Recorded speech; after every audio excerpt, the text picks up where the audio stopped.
kumbah ka por sau beji menta ka janmit ka khatwei trik unailar arhajar arpulai ka wei ka truck ka badang wan phaina Guwahati banlik Shillong jarang khat ba ka wei ka tayar kala bathei bat kala kiu chau divider jong surok ba NH40 hapamri o Ribhoi district kat ba ka wei pat ka kali swift ka badang wan nanong po banlik Chabani hat kala yale ban kiare ka ne ka truck ka balali kiu shiliang jong divider ka te ka kali swift kala le tenra ka wei ka dukan jabat sha ka badon harut surok Henry don bok ba om shim ladon ki ba mensau ha ka te ka jingja hadin ka to kat nepor ki pulit traffic jong ka nong po police station ki lawan poi sha ka te ka jaka ban le ka badon kam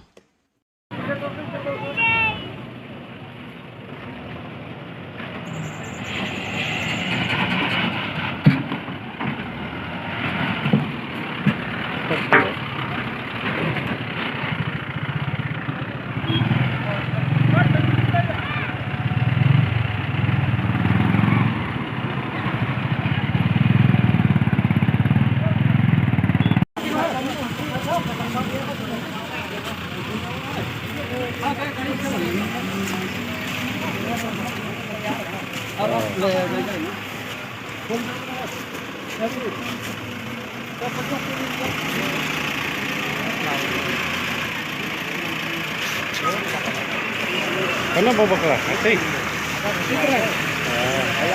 Tidak truk kan? Truk.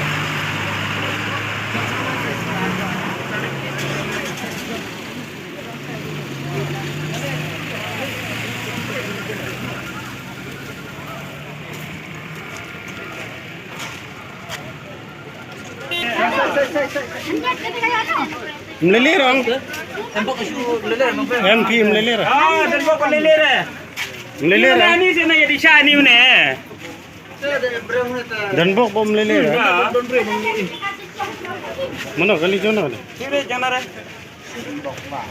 Hanu di bar berde. Hanu ni di bar. Mana terbar? Nanti. Bawan ke truk. Oh, wan ke truk. Wan ke truk direct tapi hanya don kali dah. Ha. La arse badrik. Badrek ki aina sini. Hanya don kali ke truk wan ke truk dah la badrik. Saya bentuk dan perut dan perut. Speed berapa ya? Speed dam. Mbak Fifi di mana sini saya nomor don kata truk kata Fifi. Truk mat deh, yo. Ada don kali hanya boy. Ha. Kali la phet kali. Wah. Dan bok bom melilir ya. Kali perlok sih dan surak asli mana.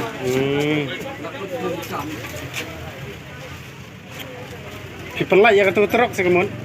Kalau ke truk, ke handbrake ro, pengelak dia ke truk direct kan mami di sini, wanju yang ada. Cuma percaya saya betul. Kalau ke truk.